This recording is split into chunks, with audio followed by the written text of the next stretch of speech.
जिह्वे रसग्ने मधुर प्रियत्वं सत्यं हितं त्वं परमं वदामि आवर्णयेत मधुराक्षराणि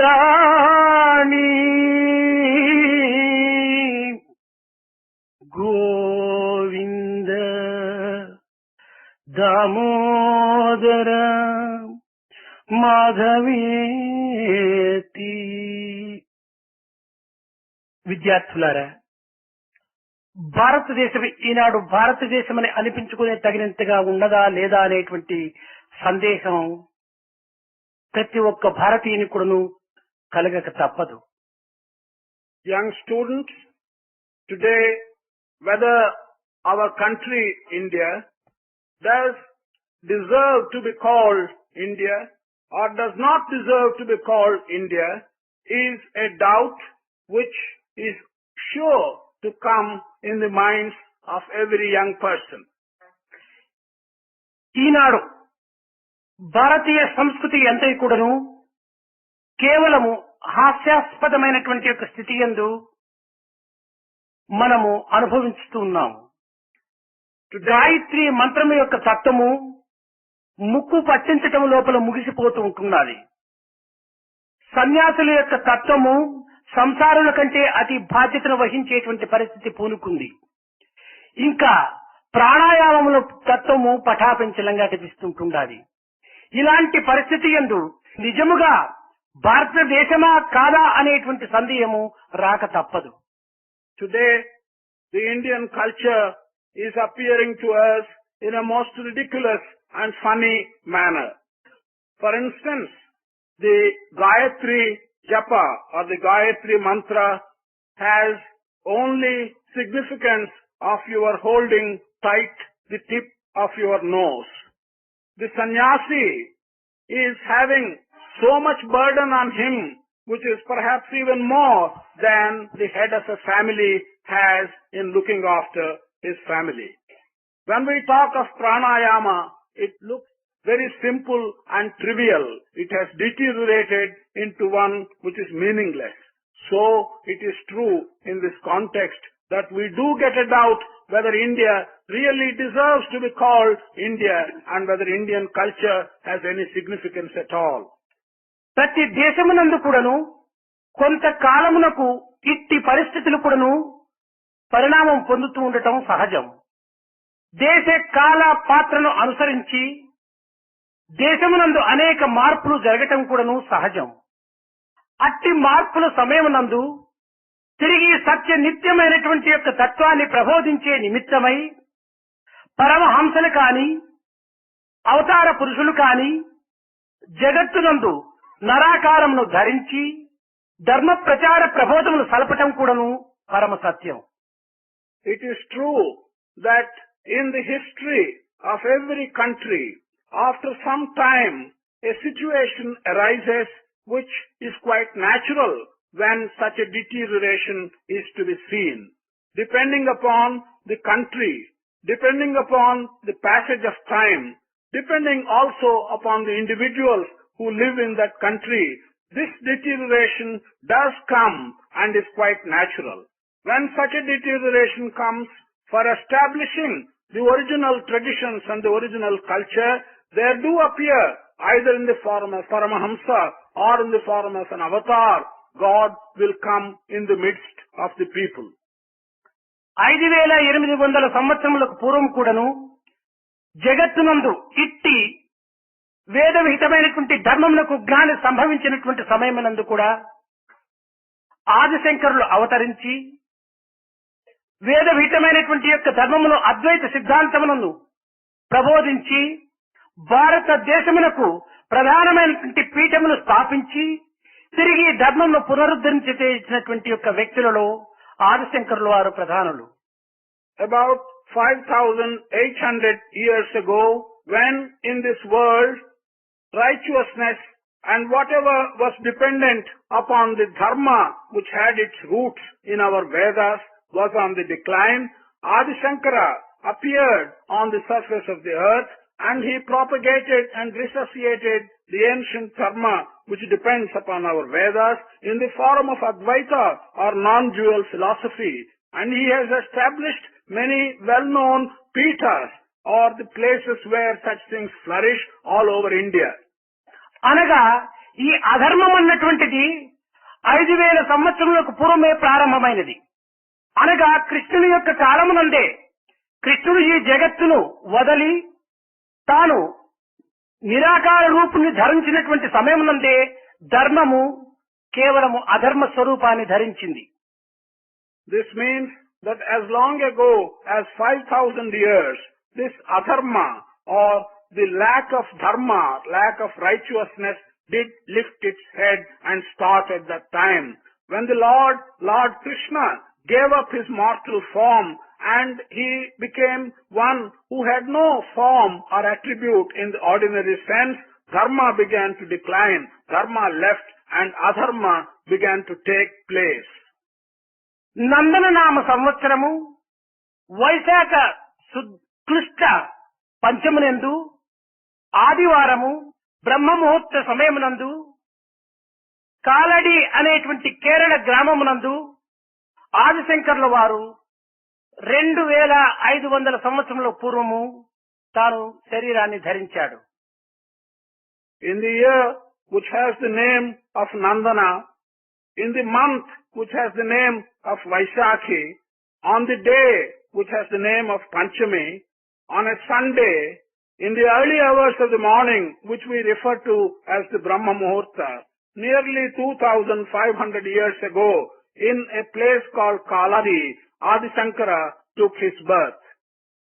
అట్టి పవిత్రమైనటువంటి జన్మమును తాను ఎత్తి 5 సంవత్సరముల వయస్సులోనే గాయత్రి మంత్రమును పఠించి తద్వారా 13-14 సంవత్సరముల యందే 4 వేదములు కూడాను తాను క్షుణ్ణముగా తెలుసుకొని తద్వారా ఈ జగత్తును కొంత ఆధ్యాత్మిక మార్గమునందు ప్రవేశింపచేయడానికి కంకణం కట్టుకున్నాడు. Having taken such sacred birth, even at the age of 5 years, Adi Shankara learnt the Gayatri mantra. Having learnt the Gayatri mantra and through its acquisition, by the time he attained the age of 13 or 14 years, he learnt all that was contained in the Vedas. In that manner, through the Gayatri and through the Vedas, he had the determination to spread the cult of spirituality throughout the world. సర్వోపనిషత్తులు కూడా తాను అనేక రకములైనటువంటి సూక్ష్మ మార్గమునందు సులభ మార్గమునందు తాను తర్జుమ చేసి అది ప్రపంచములకు అందించడమే కాకుండా తాను ఒక భాష్యమును కూడాను రాసి శంకర భాష్యం అనేటువంటి సార్థక నామంతో లోకానికి కూడాను అందించినటువంటి మహా వ్యక్తి. Shankara is a great individual who, during his lifetime, transliterated all the Upanishads into easily understandable language and he gave them to the world. Not only that, he prepared a text which is a commentary and which has acquired the name Shankara Bhashya. This is what he had done and handed over to us. Such is the great individual Adi Shankara. తన కాలమును కాయమును కూడాను ఈ విధమైనటువంటి యొక్క పవిత్ర భారతీయ సంస్కృతిని ప్రచార ప్రబోధన సలిపేటువంటి నిమిత్తమై యావత్ భారతదేశమును కూడాను సంచరించి తాను కొంతకాలము కాశీ పట్టణం నందు నివసించడానికి సంకల్పించుకున్నాడు. He devoted all the time that was available to him and the entire energy in his body for the purpose of propagating the sacred Indian culture throughout this country. He travelled all over India and during his travels for some time he lived in the city of Benares. అతనితో 14 మంది ప్రధానమైనటువంటి శిష్యులు కూడాను వెంటాడుతూ వచ్చారు. With him were travelling closely besides him 14 important disciples of his. Kashi పట్టణం నందు వీధుల యందు కూడాను వేద ఘోషలు చాటించుతూ ఈ బ్రాహ్మణ గృహమును ప్రవేశించి వారికి ప్రధానమైనటువంటి విశిష్టతలు కూడాను ప్రబోధిస్తూ రావటము అతని దినకృత్యంగా తీసుకున్నాడు. It was his daily routine that he moved about along with his disciples through the streets of Benares and to teach and preach what he wanted to preach by way of philosophy. Not only that, he entered the various houses of Brahmins in Benares and established the Shastras for them. ఆ విధమైనటువంటి యొక్క సంచారం సలుపుతున్నటువంటి సమయంలో ఒక బజారు నందు వృద్ధుడైనటువంటి బ్రాహ్మణుడు ఒక పాత గృహము లోపల తాను ఏదో వ్యాకరణం యొక్క ధాతువును గురించి ఉచ్చరిస్తూ పఠిస్తూ ఉంటుండేనాడు. During such travels, when Shankara was moving about in the streets, in one house belonging to an old Brahmin, the owner of the house was telling himself some rules of grammar. అట్టి సమయంలో శంకరుల వారు ఆ గృహములో ప్రవేశించి ఆ బ్రాహ్మణుల తోపల అనేక రకములైనటువంటి సంభాషణలు సలిపాడు. At that time, Shankara entered that house and he carried on different kinds of conversations with that Brahmin. స్వామి, ఈ యొక్క వ్యాకరణం పఠించడంలో వచ్చినటువంటి ఫలితం ఏమిటో తమరు దయచేసి తెలపాలని కూడాను అడిగాడు. The Brahmin was asked, "Do let me know, what is it that you are expecting to get out of studying these rules of grammar?" స్వామి, నా యొక్క సంసారము అతి పెద్దది. దీనిని పోషించుకునేటువంటి యొక్క శక్తి సామర్థ్యంలో నాకు లేవు. ఏదో ఒక విధంగా చదివి పండితులను అనిపించుకొని ఏదో 4 ముక్కలు వారితో చెప్పి 4 కాసులు ఆర్జించి నా సంసారమును పోషించుకునే నిమిత్తమై ఇంత నేను శ్రమ పడుతున్నానని కూడాను ఆ బ్రాహ్మణుడు శంకరుల వారికి ప్రత్యుత్తరం ఇచ్చాడు. The Brahmin replied, addressing Shankara, stated that he has a big family. He cannot support his big family. He is finding it difficult. Therefore, he is acquiring some knowledge, reading some grammar texts, in order that he may be called a pandit. He may go about distributing the knowledge that he has acquired, earn a little money with a view to support his big family. అప్పుడు అతనికి చెప్పవలసినటువంటి విషయములన్నీ కూడా చెప్పి తాను తిరిగి తన యొక్క నివాసములకు వచ్చి ఆనాడు జరిగినటువంటి దానిని ఒక పల్లవిగా తాను ఒక శ్లోకమును తాను రాయడానికి పూనుకున్నాడు. Shankara told the Brahmin in the conversation whatever he desired to tell him. He returned to the place where he was living along with his disciples. Having come back, he decided to put in the form of a verse what had happened that day between him and the Brahmin. ఆ వ్రాసినటువంటి యొక్క శ్లోకమును 14 మంది శిష్యులను కూడా నువ్వు కూర్చొని పెట్టుకుని తాను భజ గోవిందం భజ గోవిందం గోవిందం భజ మూఢమతే సంప్రాప్తే సన్నిహితే కాలే నహి నహి నహి రచతి డుక్కు కరణి హరి గోవింద హరి గోవింద హరి గోవింద తలచుము మంద మృత్యువు దాపున మెసలక మునుపే మృత్యువు దాపున మెసలక మునుపే మృత్యువు దాపున మెసలుచునుండగా వ్యాకరణము కాపాడదురా వ్యాకరణము కాపాడదురా అని ఈ విధమైనటువంటి రీతిగా తాను ఉచ్చరించాడు. The verse which Shankara began to compose and sing along with his 14 disciples has the substance as follows. Think of the Lord, Govinda. Utter the name of the Lord, you idiot, you person who have no common sense. You go on uttering the name of the Lord, because it will not be possible for you to do so when death faces you and you go close to the death in your life. It is not possible that by uttering the rules of grammar that you can save yourself. It is only by uttering the name of the Lord that you can save yourself. It's not possible when death comes close to you or when death is near you, you can do so. Grammar is not going to save you from this trouble. ఈ విధమైనటువంటి శ్లోకములు జగద్గురువులైనటువంటి యొక్క శంకరులు బోధించిన తక్షణమే శిష్యులు మాత్రం సామాన్యమైనటువంటి వారు కాదు. గురువుకు తగినటువంటి శిష్యులు ఒకటి చేత 14 మంది కూడాను 14 శ్లోకములుగా వర్తించి ఆ గురువును అప్పటికప్పుడు సంతృప్తి పరచడానికి పూనుకున్నారు. At the time of Adi Shankara, while the greatness of Adi Shankara was evident in this verse, the 14 disciples were equally great and they were quite competent people. They wanted to satisfy their guru, and therefore each one of these 14 disciples composed a poem, and 14 poems were composed at that time. శిష్యులు ఈ 14 మంది కూడాను 14 శ్లోకములు చేసి గురువును సంతోషపెట్టిన తక్షణమే తాను ద్వాదశి మంజరి అనేటువంటి రీతి కింద తిరిగి 12 శ్లోకములు తాను జగత్ కళ్యాణ నిమిత్తమై తాను 12 శ్లోకములు రాశారు. As soon as the 14 disciples composed 14 verses and pleased the Guru, Adi Shankara himself exhibited that pleasure by composing what has come to be known as Dvadasi Manjari, or a unit of 12 verses. తదుపరి తాను యోచించుకుంటూ కూర్చున్నాడు.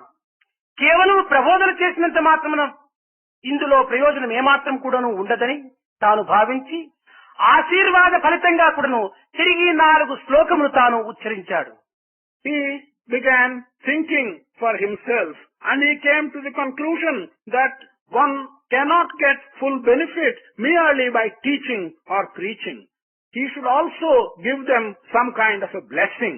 Therefore, in the form of blessing, he composed another 4 verses.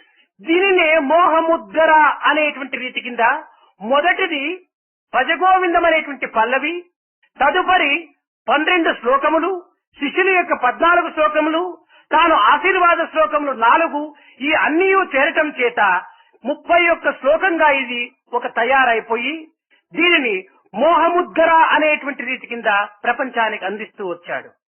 In this manner, after having composed 4 verses by way of blessing and also 14 verses in another context, the total is the first one, which is Pallavi, which has been told to you as Bhajagovinda, and then there are 12, the Dvadasi Manjari, and then there are 4 by way of blessing, and 14 others.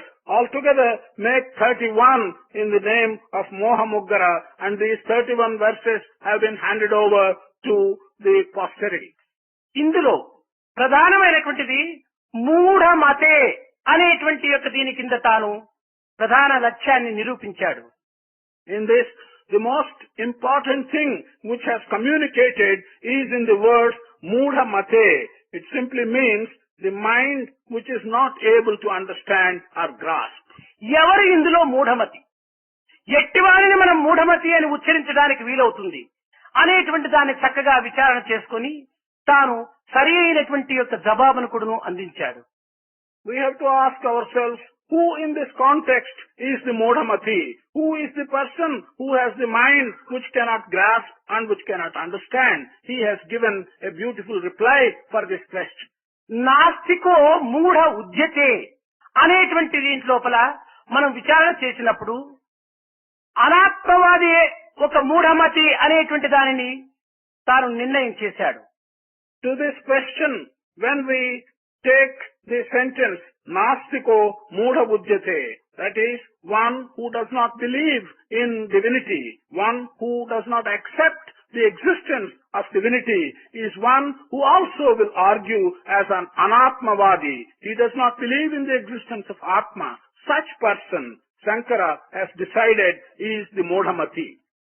నాస్తికో మూఢ ఉద్యతే అనేటువంటి యొక్క పదమును కూడాను ధర్మరాజు ఎచ్చు ప్రశ్నలకు కూడాను తాను ఈ పదమును ఉపయోగపెట్టాడు. These words, Nastiko Mudha Uchyate, have also been used by Dharmaraja in the story of Mahabharata, which relates to the questions from Yaksha. అయితే ఈనాడు మూఢులనగా మన పరిభాష లోపల కేవలము అనాత్మవాదిగా మనం భావిస్తూ ఉంటున్నాం. Today we are regarding one who is a materialist and who argues on the importance of materialism as a mudha. కానీ మనము ఈనాడు భావించవలసినటువంటి మూఢమతుల యొక్క సత్యమైనటువంటి అర్థాన్ని కొంత మనం విచారణ సలపాలి. But today we have to make some inquiry as to the truth. To whom does this word mudhamati applies in the present day context? నేను దేహమును కాదు, అమృతస్య పుత్రుడను, దేహము క్షీణించున్నది, నేను నశించువాడను కాను అనేటువంటి సత్యాన్ని తెలుసుకోవటం చాలా తక్కువ మంది. There are very few people who realize the truth in the statements, I am not the body. Body is something which is temporary and which will perish. I am the immortal child of divinity. The one who realizes such a truth are very few today. భౌతికమైనటువంటి దృష్టి యందు చూచినప్పుడు నాకు నేను దేహముగా పుట్టాను, నాకు నేను పెరుగుతున్నాను, నా ఇష్టమైనటువంటి యొక్క భోగమును అనుభవించుకునేటువంటి యొక్క ఆనందం నాకున్నది అనేటువంటి యొక్క వాంఛలో తన జీవితము వ్యర్థము చేసుకోవటం ఒక భాగం.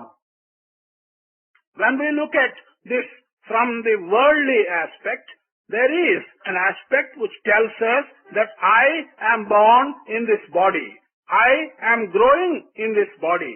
I have the right to enjoy various pleasures that are available to me in the material world with this body. This is one aspect. నా ఇష్ట అయిష్టములకు నేనే అధికారిని కాని అలాంటి విషయంలో దైవతత్వం ఇందులో ఏమాత్రం కూడా ప్రవేశించనక్కరలేదని, నా యొక్క ఇష్టములలో దైవమును నేను సేవించవలసినటువంటి బాధ్యత ఏమాత్రమూ లేదని, దైవమును నేను విశ్వసించవలసినటువంటి అవసరము కూడాను లేదని భావించుకునేటువంటి యొక్క తత్వం కూడాను మరొకటి. There is another aspect, and that is to say that in my likes and in my dislikes there is no place for God. What I can decide as what I like and what I dislike, I do so. The God does not come into the picture at all. Therefore, why should I have any faith in God? Why should I invoke God so far as my likes and dislikes are concerned? This is one aspect.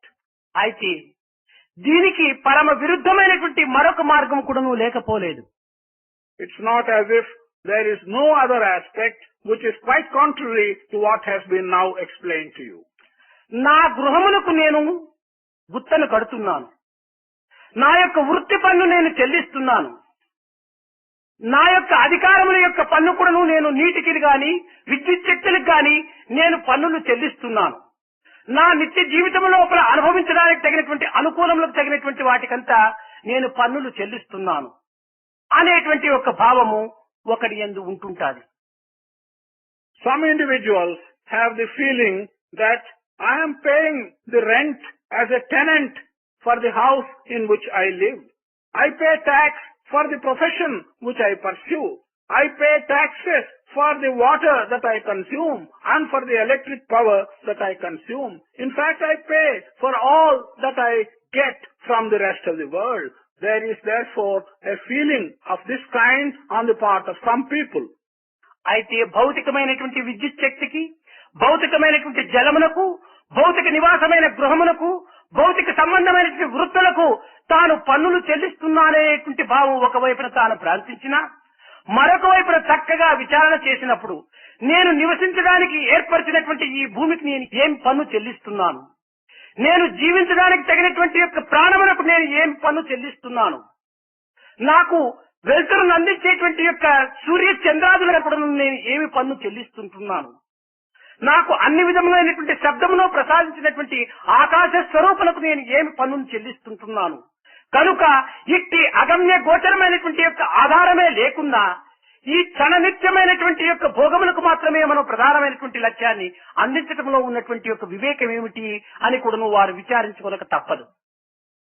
Such people who have developed these aspects, it is true they are paying taxes for all these worldly possessions. You're paying tax for a house which is in the world. You're paying taxes for your profession, for water, for light, for power, all that you consume by way of worldly matters around you. But such people have to ask the question, What is the tax which I am paying to Mother Earth, which is enabling me to carry on my life on the surface? What is the tax which I am paying for the sun who gives me the life and the light? What is the tax which I am paying to the moon who gives me the necessary coolness and so on? What's the tax which I am paying to the space around me which really keeps me going? Such questions have to be asked while he is paying taxes for worldly things. What are we paying to these unseen powers which are keeping us going?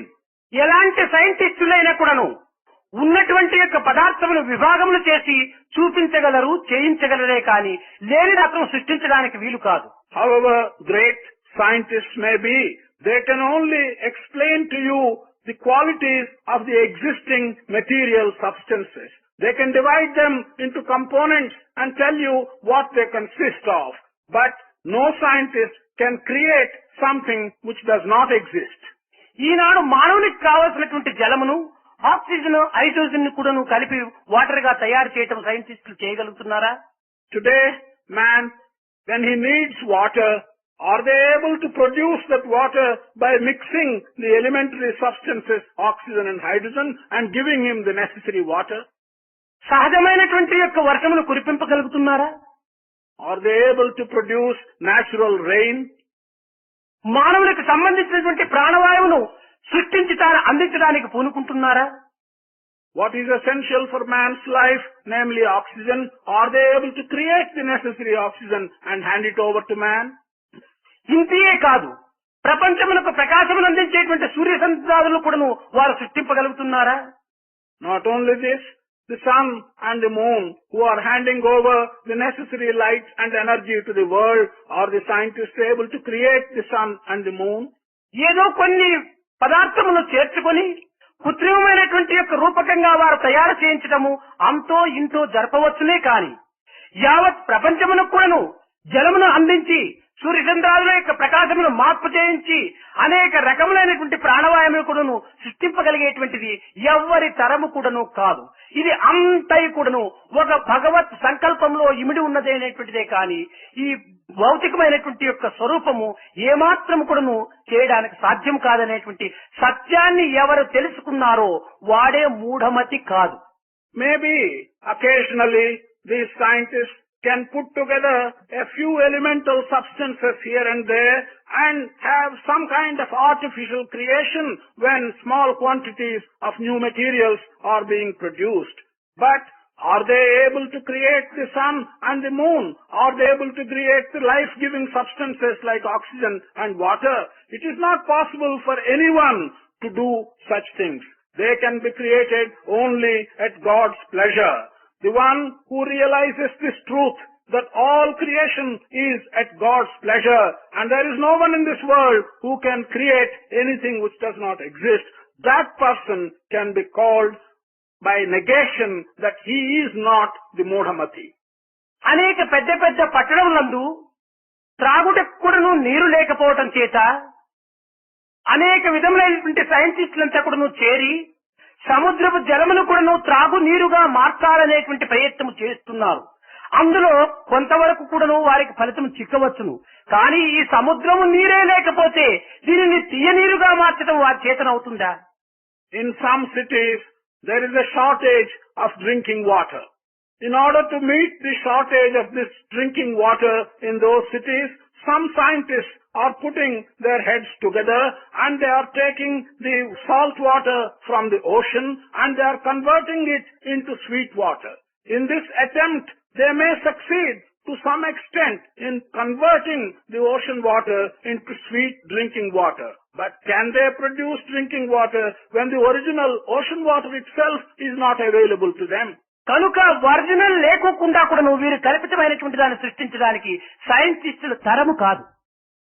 That means without the original substance being made available to them, to be able to create something without the origin, this is impossible for any scientist. ఎట్టి అధిక స్థానమును అందుకున్నటువంటి సైంటిస్టులైనా కూడాను పంచభూతముల యొక్క మీరినటువంటి యొక్క భావముతో తనకు ఏమాత్రం కూడాను సంబంధం ఉండదు. No matter how high a position the scientist may have achieved, he can have no connection with things which are beyond the five elements. ఈ పంచభూతములకు వెనుకనే ఈ తెరపైననే ఉంటున్నాడు పరమాత్ముడు. పంచభూతములు దాటిన తరువాతనే పరమాత్మ తత్వం అనేటువంటి దాన్ని వ్యక్తీకరింప చేసుకుంటాడు. God lives behind the curtain beyond these five elements.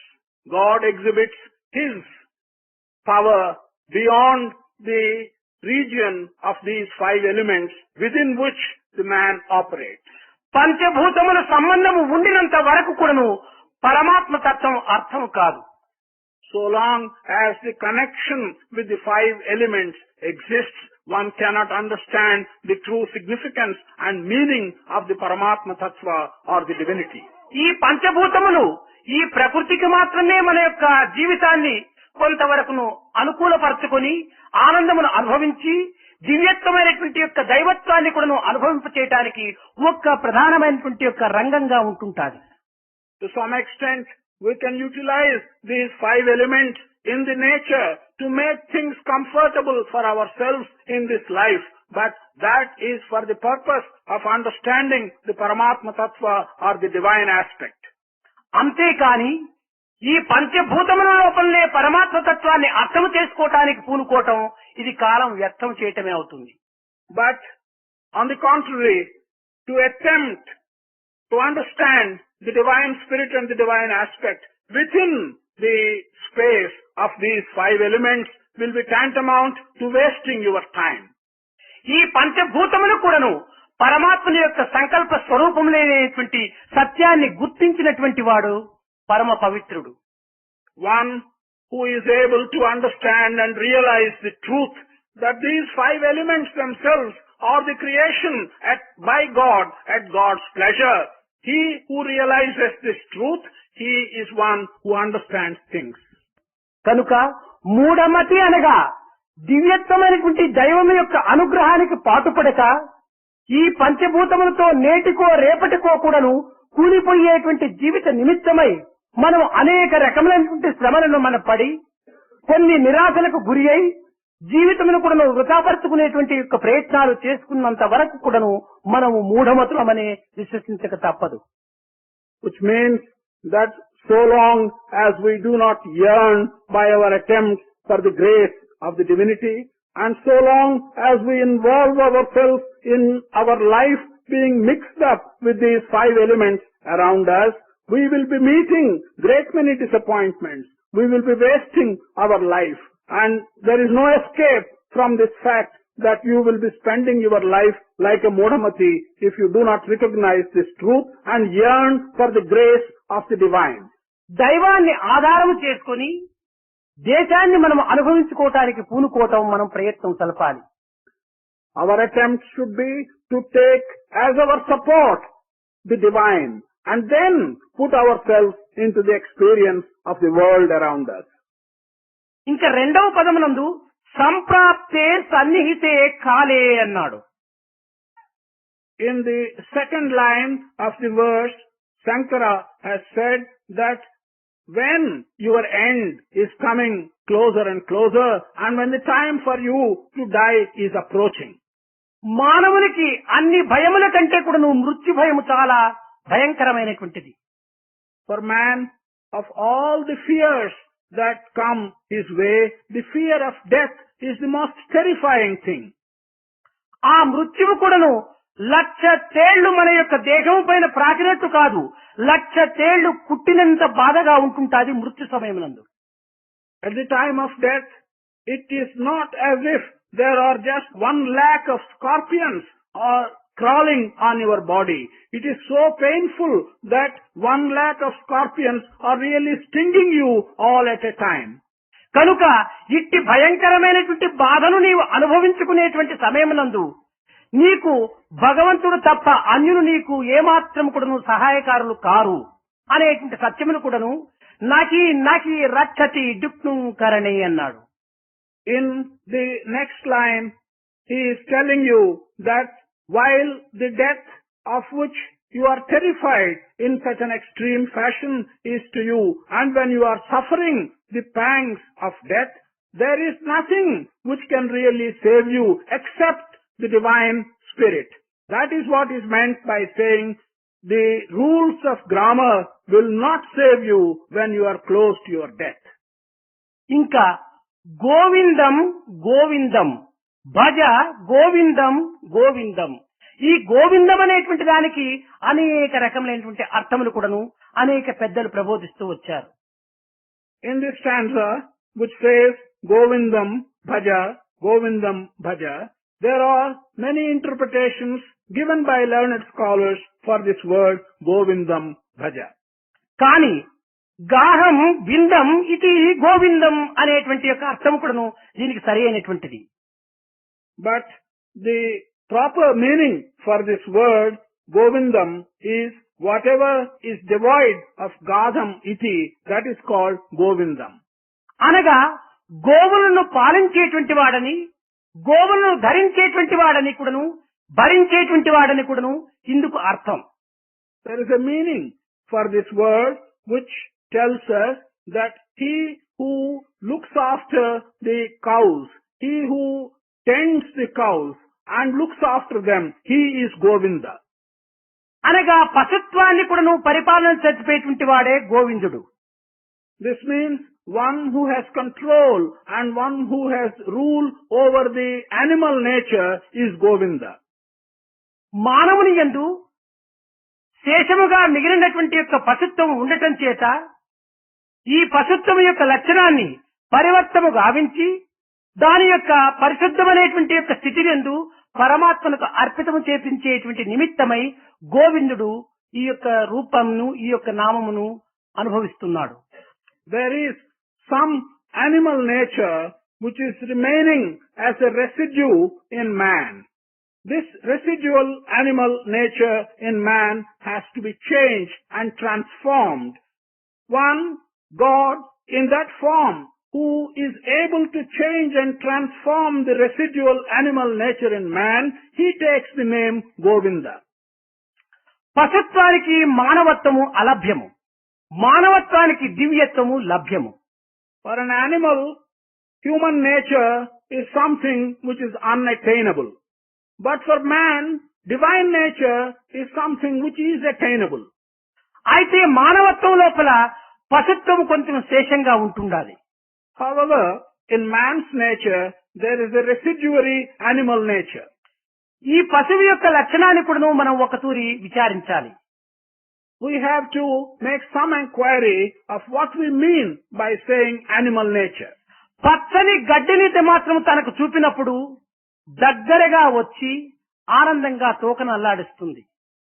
When we show green grass to the cattle or an animal, then it comes close to green grass and expresses its pleasure by moving its tail. అదే యొక్క గోవును తుంటకర్ర తీసుకొని గట్టిగా మోదినప్పుడు అది దూరంగా పరిగెత్తుతుంది. The same animal, the same cow, if you take a stick and beat it, then it runs away and goes away from you. ఈనాడు కూడాను మానవులకు 10 కాసులు చూపితేనా చక్కగా దగ్గరికి వస్తున్నాడు. Today also, to man, if you show him 10 coins, he comes very close to you. గట్టిగా కసరనా దూరం వెళ్లిపోతున్నాడు.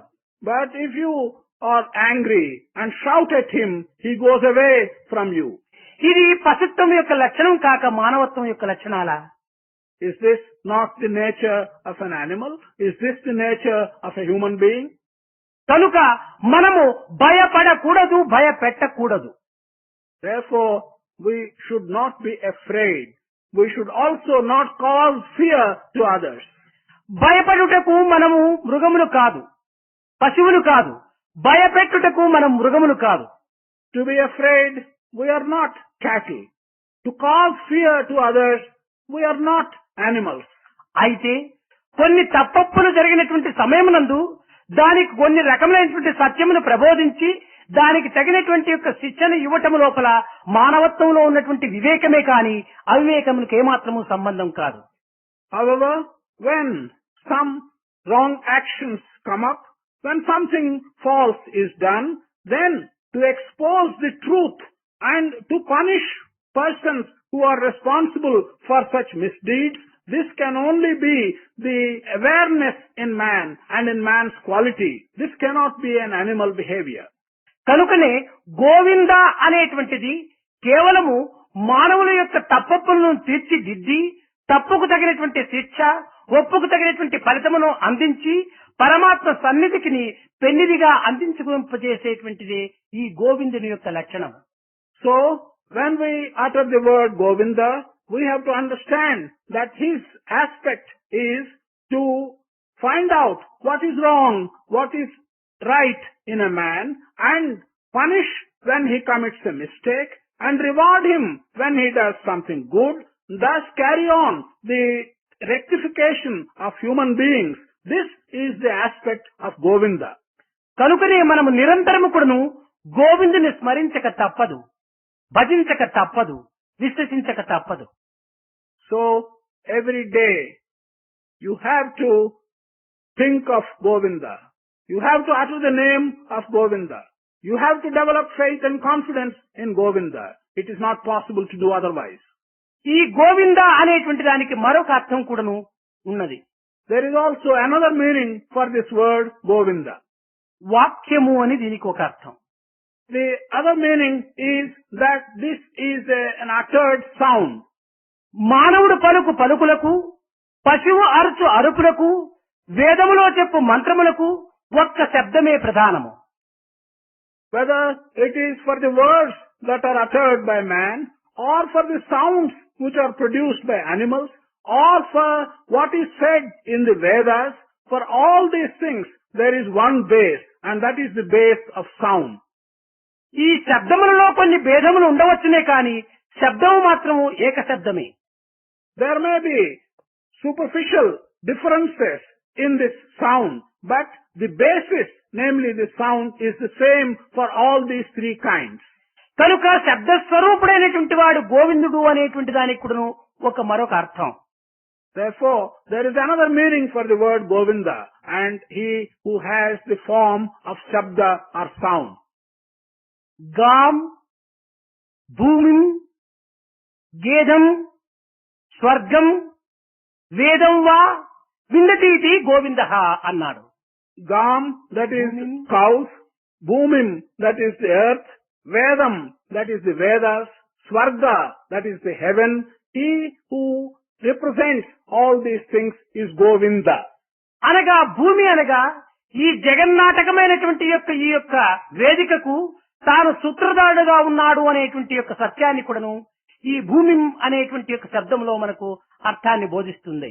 In this word Bhumim, we get the meaning that for all the drama that you see as going on the surface of this earth, the drama of the world, he who is at the back of it and he who is responsible for it is Govinda. సర్వ సుఖములకు నిలయమైనటువంటి యొక్క స్వర్గ స్థానములకు కూడాను తానొక అధికారి అయినటువంటి యొక్క అర్థాన్ని కూడాను స్వర్గ అనేటువంటి దానికి నిరూపణ చేస్తుంది. In the word Swarga, we get the meaning that Swarga or the heaven, which is the place where you can find all kinds of pleasures and happiness, Govinda is also responsible for this heaven. ఈ వేదమునందు వేదో నారాయణ హరిహి, నారాయణ యొక్క తత్వాన్ని కూడాను వేదం మనకు నిరూపణ చేస్తూ వచ్చింది. In referring to Veda, we also understand, because they say Vedo Narayana Harihi, that God, Narayana or Hari, his aspect is being shown to us in Vedas. కనుక ఈ యొక్క స్థూలమైన సూక్ష్మమైన కారణమైనటువంటి యొక్క జగత్తులు ఎందుకును గోవిందుని యొక్క తత్వము చక్కగా విశిష్టమైనటువంటి యొక్క దివ్యత్వంలో కూడాను ప్రకాశిస్తూ వస్తున్నది అనేటువంటి యొక్క అర్థాన్ని గోవింద అనేటువంటి పదం మనకు బోధిస్తూ వచ్చింది. Thus, whether it is in the gross appearance or in the subtle appearance or in the causal appearance, the three different states which we have in this world, that Govinda is shining in all these three states, and that is the aspect which we have to understand by the word Govinda. దీనిని పురస్కరించుకునే ప్రహ్లాదుడు కూడాను దీన శుభము లేదు, దివ్య జీవము లేదు, జగతి పుట్టి పుట్టి చచ్చి చచ్చి. It is in this context that Prahlada proclaimed that there is no pleasure in this world. There is no pleasure in being born and in dying, again in being born and again dying in this world. పుట్టనేల మనము పుట్టియు చచ్చియు సావులేని పుట్టవలయు అని తాను బోధించాడు. Why should we be born if we are to be born and die and be born again and die again? One should be born in such a way that he is immortal and there is no death for him. ఇట్టి సత్యమైనటువంటి త్రోవ వెతుకువాడే దొడ్డ బుద్ధి అన్నాడు. One who is after finding the path which leads this truth, he is a wise person. కనుక అక్కడ ప్రహ్లాదుడు ఉచ్చరించినటువంటి పదమును మనం చక్కగా విచారణ చేసినప్పుడు దొడ్డ బుద్ధి అని చెప్పాడు, కానీ గొడ్డు బుద్ధి అని చెప్పలేదు. If we carefully inquire into and look into the words which Prahlada used on that occasion, he said that this is the intelligence which is the great intelligence. He did not say that that is the intelligence of the animal. అనగా అమృత స్థానమైనటువంటి యొక్క దివ్యత్వాన్ని ఆశించినటువంటి వాడు దొడ్డ బుద్ధి అని, దానిని విస్మరించినటువంటి వానిదే గొడ్డు బుద్ధి అని కూడాను ప్రహ్లాదుడు నిర్ణయపరిచాడు. This means that Prahlada has decided that one who understands and who is after the intelligence that leads you to immortality, he is the wise person. However, if you do not lead to find out things which would lead you to immortality, and if you forget that, then your intelligence belongs to the animal. దీనిని ఏ రీతిగా పొందటం అనేటువంటి సందేహం కలిగినటువంటి వారికి కూడాను సరి అయిన జవాబును అందించాడు. దేహమే విల్లు, మన మనస్సే దాని యొక్క త్రాడు, మన యొక్క ప్రాణమే దీని యొక్క అంబు. He has given a very satisfactory answer to those who doubt and who hesitate about the truth of these statements. This answer tells you that your body is the house, that your mind is like the rope, your life itself is like the bow and arrow. అనగా ఈ దేహం అనేటువంటి యొక్క విల్లు మనస్సు అనేటువంటి దారముతో స్వాధీనపడిపోయింది. This means that the bow, which is your body, that has become subservient to the string, which is the mind. ఈ mind అనేటువంటి దారము లోపల ప్రాణం అనేటువంటి యొక్క అమ్మును పెట్టి మనం లాగినప్పుడు ఆ విల్లు కూడాను వంగుతుంటాది. When you put in this string of your mind the arrow of your life and you pull it, then you find that the bow of your body does bend. Mind ను మనసును ఎంత లాగి మనం విడుస్తామో అంత ప్రాణం అంత సూటిగా వెళుతుంటాది. The greater you pull the string of your mind by the arrow of your life, then the arrow would go as straight as you are able to pull the string. కనుక దేహమును కట్టినటువంటి ఈ యొక్క మనస్సు అనేటువంటి దారమును గట్టిగా పట్టి లాగాలి, కానీ దానిని విచ్చలవిడిగా విడిచిపెట్టకూడదు. Thus, this string, the mind, which is tied up to the bow of your body, should be pulled and pulled quite strong. It should not be let go as a free string. దీనిని పురస్కరించుకొని మనస్సును అరికట్టడమే మాధవుని యొక్క లక్ష్యమునకు ప్రధానమైన మార్గము అన్నారు. It is in this context that we are told that to control your mind is the right path by which to reach Madhava. కాన ఈ నీటి బుడగ వంటి దేహముతో, ఈ చంచలమైనటువంటి మనస్సుతో మనము ప్రాణమును విచ్చలవిడిగా సంచరింపచేయటం చేతనే మన యొక్క జీవితమంతా కూడాను గొడ్డు జీవితంగా తయారైపోతున్నది. That is the reason why, because we attach such importance to this body which is like a water bubble, we attach such importance to this mind which has no steadiness about it, which is wavering all the time. Our entire life is becoming quite fruitless. ఈ యొక్క ప్రథమ శ్లోకము అన్నమయ, మనోమయ, ప్రాణమయముల యొక్క తత్వాన్ని కూడాను ప్రకటిస్తూ వచ్చింది. This first verse is also establishing and explaining the aspects of Annamaya, Manomaya and Pranamaya. ఈ అన్నము లేకపోతే దేహము జీవించడానికి వీలు కాదు. Without food, the body cannot live. దేహము లేకపోతే మనస్సును మనం వెతకడానికి వీలు లేదు. If there is no body, we cannot really find the mind. మనస్సే లేకపోయినప్పుడు ప్రాణమును గుర్తించడానికి సాధ్యం కాదు.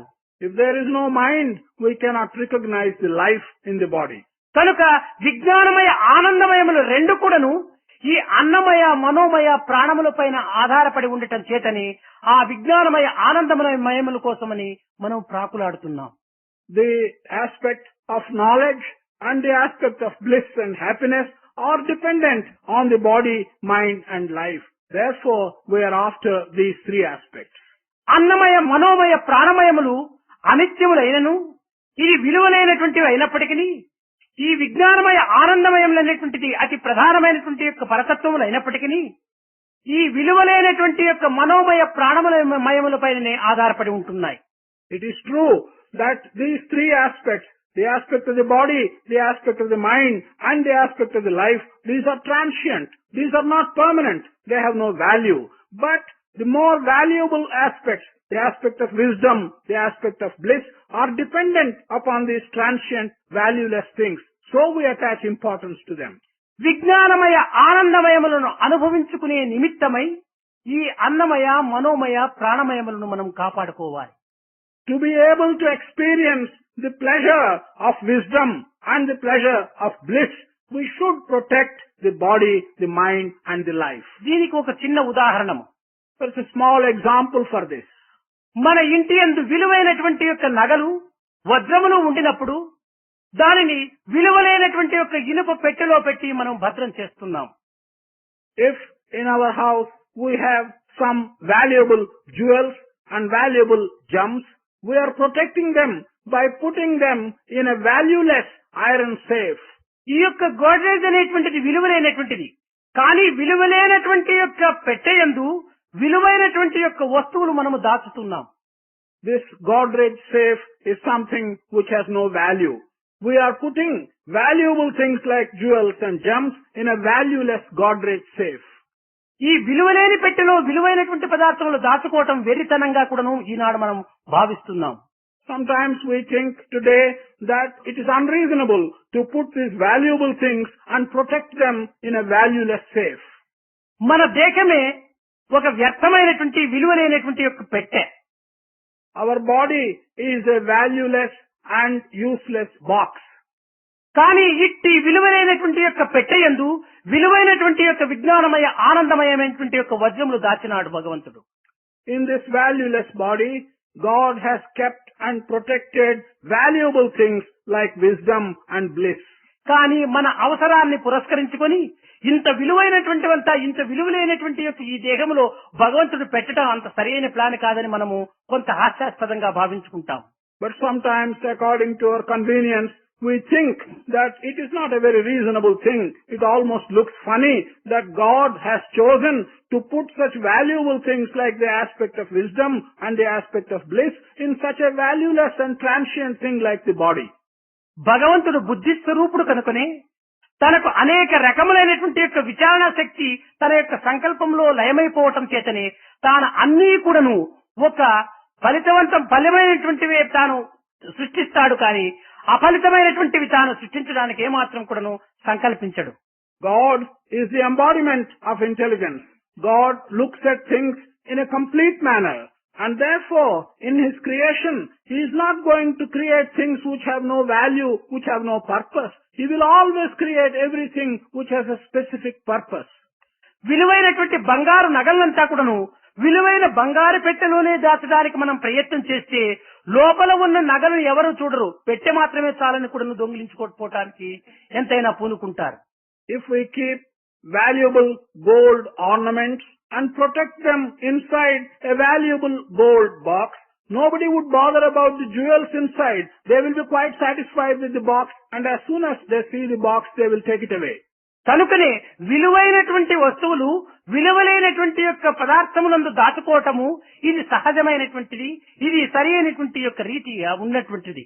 In this context, it is natural and it is the right thing to do to protect valuable jewels in a box which has not got that value and attraction.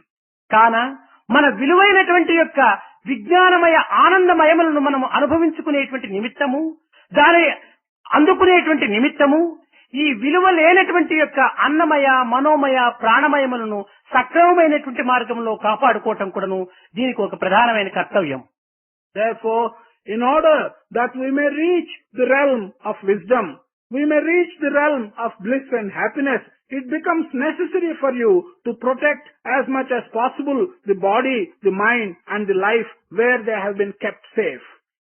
ఇందులో మరొక చిన్న విషయాన్ని కూడా మనం ఆలోచించవలసినటువంటిది. పెట్టెలో విలువైనటువంటి నగలు దాచాం, కానీ దానికి ఒక బీగం వెయ్యాలి. ఆ బీగం వేశాం, బీగాన్ని కూడా భద్రం చేసుకోవాలి. బీగాన్ని భద్రం చేసుకోలేకపోతే ఇందులో ఉన్నటువంటి విలువైనటువంటి వస్తువులు కూడాను మనకు అవసరమైనటువంటి సమయంలో అందుకోవటానికి సాధ్యం కాదు. There is a small matter to which we have to pay some attention. We have put these valuable things inside this body. But in order that they may be protected safely, we will have to put a lock to this box and protect the key and keep it in our possession. If you do not have the key in your possession, it won't be possible for you to get out of this box, this wisdom and the bliss when you really need it and want to get it. దీనినే భక్తి అనేటువంటి రీతి కింద ఉచ్చరిస్తూ వచ్చాడు శంకర్ల వారు. This key has been referred to by Shankara by the word bhakti or devotion. దీనిని వైరాగ్యము అనేటువంటి వైపున తిప్పినప్పుడు ఈ యొక్క బాక్స్ తెరుచుకొని అందులో ఉన్నటువంటి విజ్ఞానమయము ఆనందమయం అనేటువంటి పదార్థాలు మనకు లభించుకోవడానికి అవకాశం ఉంటుంటుంది. When you use this key of devotion and turn it in the side of vairagya or detachment, then it will be possible for you to utilize the valuable wisdom and bliss that are contained inside the box. ఈ భక్తి అనేటువంటి యొక్క కీని తిరిగి రాగము అనేటువంటి వైపునే తిప్పుకుంటూ కూర్చుంటే ఆ పెట్టె తలుపులు తెరుచుకునవు, అందులో ఉన్నటువంటి యొక్క విలువైనటువంటి వస్తువులు మనకు లభించవు. But if this key of devotion is turned on the wrong side towards attachment and not towards detachment, then the box does not open and you will not be in a position to take the wisdom and bliss that are contained in the box for your own use. కనుక రాగ విరాగములకు మధ్య ఆధారమైనటువంటి యొక్క భక్తి అనేటువంటి యొక్క కీని మనం భద్రం చేసుకోవాలి. Therefore, either for detachment or for attachment with your surroundings, the key of devotion is what is contained in between and you have to protect with great care this key of devotion. ఈ భక్తి భగవత్ విశ్వాసము ఉండినప్పుడే మనకు లభిస్తుంది, కానీ భగవత్ విశ్వాసము లేనప్పుడు భక్తి మనకు లభించదు. This devotion will be possible for you to have only when you have faith in God. If you have no faith in God, it is not possible for you to get this key of devotion. ఈనాడు ప్రపంచమునందు భగవత్ విశ్వాసము లేనటువంటి యొక్క వ్యక్తులే అధికంగా కనిపిస్తున్నారు. కానీ భగవత్ విశ్వాసము లేకుండా బ్రతకడానికి ఒక్క క్షణమైనా కూడా వీలుండదు. Today in the world, we see a large number of people who have no faith in God. But in fact, it's not possible for people to live even for one moment without faith in God. దేవుడనగా కేవలం ప్రత్యేకించినటువంటి ఒక స్వరూపాన్ని ధరించి లోకములో అవతరించటమని కానీ, లేక ఒక ప్రత్యేకమైనటువంటి శక్తితో ఒక ప్రదేశం నందు ప్రకాశిస్తున్నాడనేటువంటిది కానీ మనం భావించకూడదు. మన యొక్క హృదయ స్థానం నందున్నటువంటి యొక్క పరిశుద్ధమైనటువంటి భావ స్వరూపుడే భగవంతుడు. We should not be under the impression that God exists somewhere with a special shape and form. We should not also think that God is somewhere sitting and shining with special powers in His hand. What is contained in your heart as a clean thought, this supreme consciousness in your heart, He is God and you cannot look for Him elsewhere. అట్టి పవిత్రమైనటువంటి భావము లేనటువంటి హృదయము ఏ మానవునికి కూడా ఉండకుండా పోదు.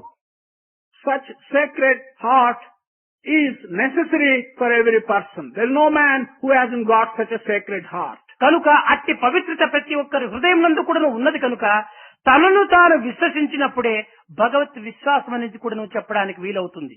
Because such sacredness is present in the heart of every individual, one can say that it is only when one has confidence in himself, he has confidence and faith in God. తనను తాను విశ్వసించినటువంటి వాడే భగవత్ విశ్వాసమునకు పూనుకోడు. He who does not have faith in himself it is he who will not undertake having faith in God. కనుక ప్రతి మానవుడు కూడాను తనను తాను ప్రేమించుకుంటున్నాడు, తనను తాను విశ్వసిస్తున్నాడు, తనను తాను అనేక రకములుగా కూడాను ఉత్తమమైనటువంటి యొక్క స్థానంలో చెందాలని ఆశిస్తున్నాడు. Every man loves himself. Every man believes in himself. Every man has the ambition to go higher and higher himself. దైవాన్ని విశ్వసించినటువంటి మానవుడు కూడాను తనను తాను ప్రేమించుకునేటువంటి యొక్క దివ్యశక్తి తాను అనుభవిస్తుంటాడు. Even a man who does not have faith in God, he does have faith in himself, and he enjoys having the strength by which to cultivate faith in himself. ఇది సహజమైనటువంటి భావములతోనే మన హృదయం నుంచి ఉప్పొంగుతుంటాది. This is something which is quite natural, which is automatic, and it comes out surging from the depths of your heart. దీనికి ఒక చిన్న ఉదాహరణము. There's a small example for this. ఒక గురువు ఒక ప్రదేశమునందు తాను నివసిస్తూ ఆ ప్రదేశం లోపల చేరినటువంటి కొంతమంది ప్రజలకంతా కూడాను చక్కని జ్ఞానోపదేశం చేస్తూ ఉంటున్నాడు. A teacher, a guru was living in a place, and he was communicating wisdom to many people who were coming to him.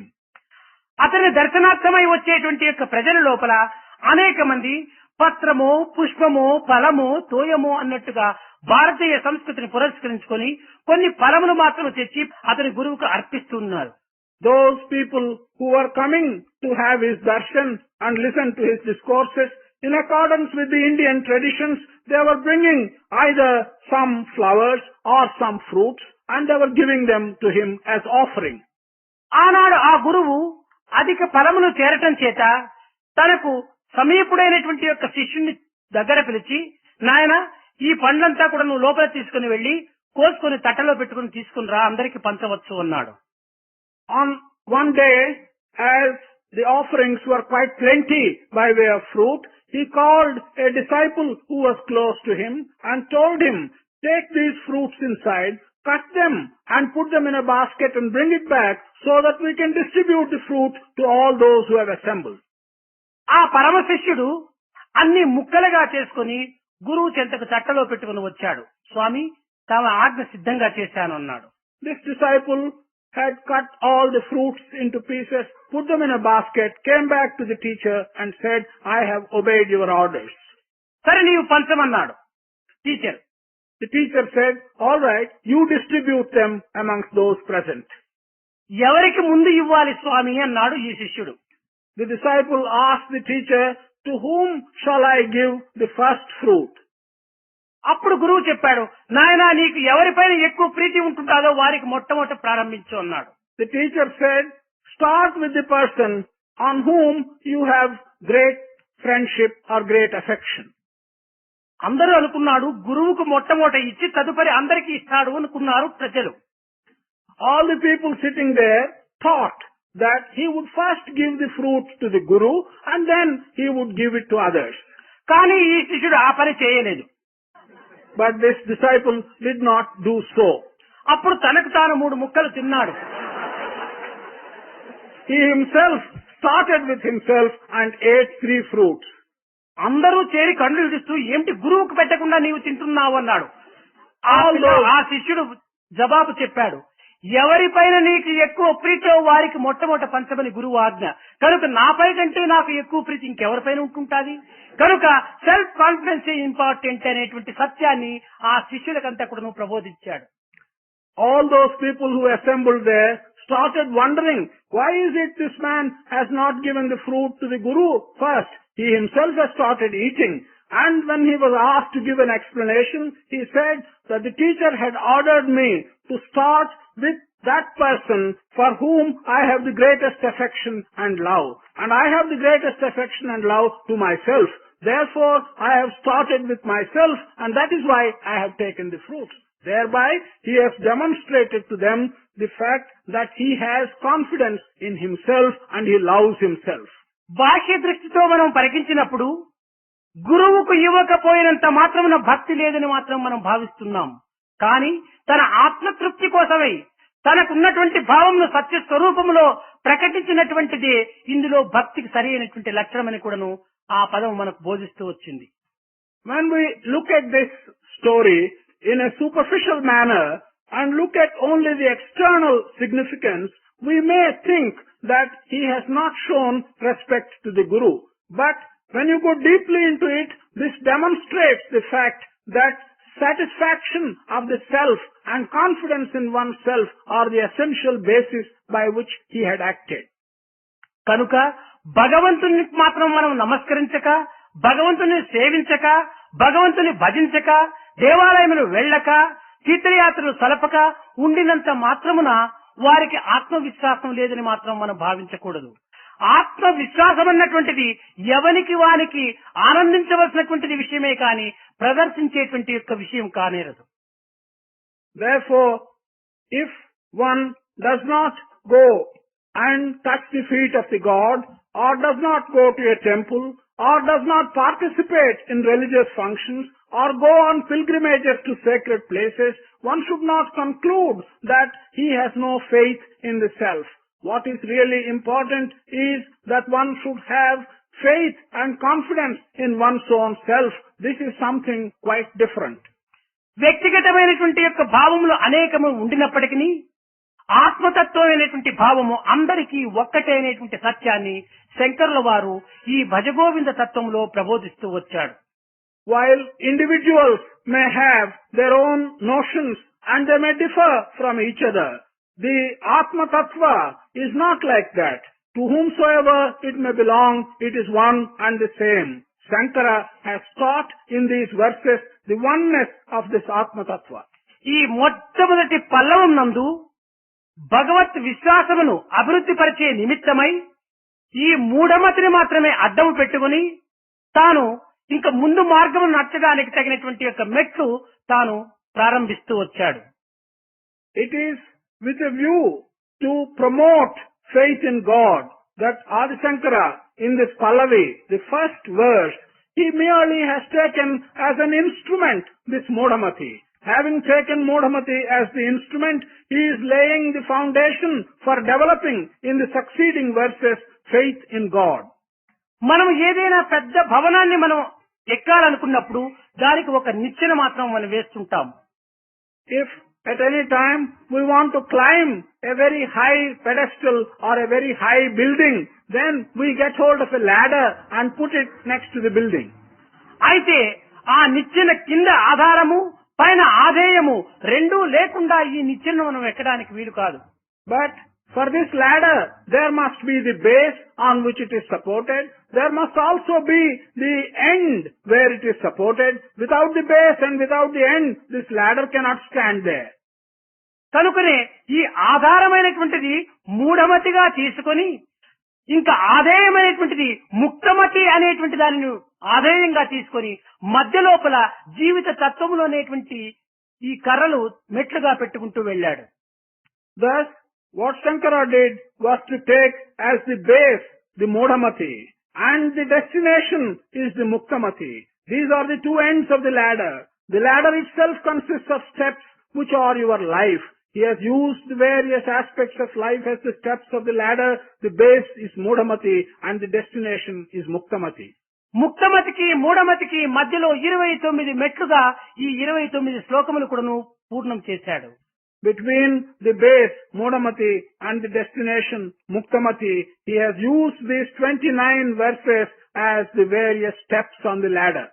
అయితే ఈ ఒక్క శ్లోకమును మాత్రమే మనం అర్థంగా తీసుకోవటం చేత కొంత అనుమానాస్పదలకు అవకాశం ఉంటుంటాది.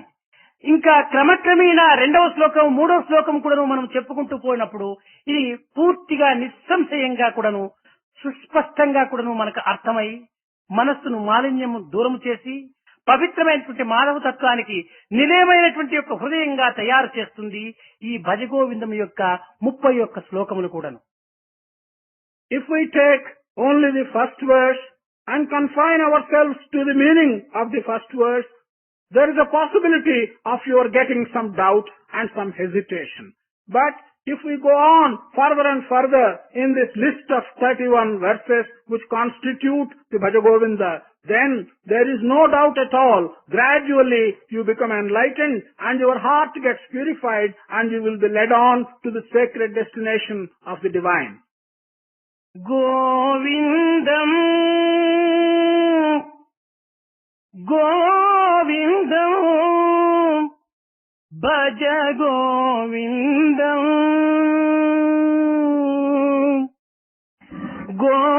గోవిందం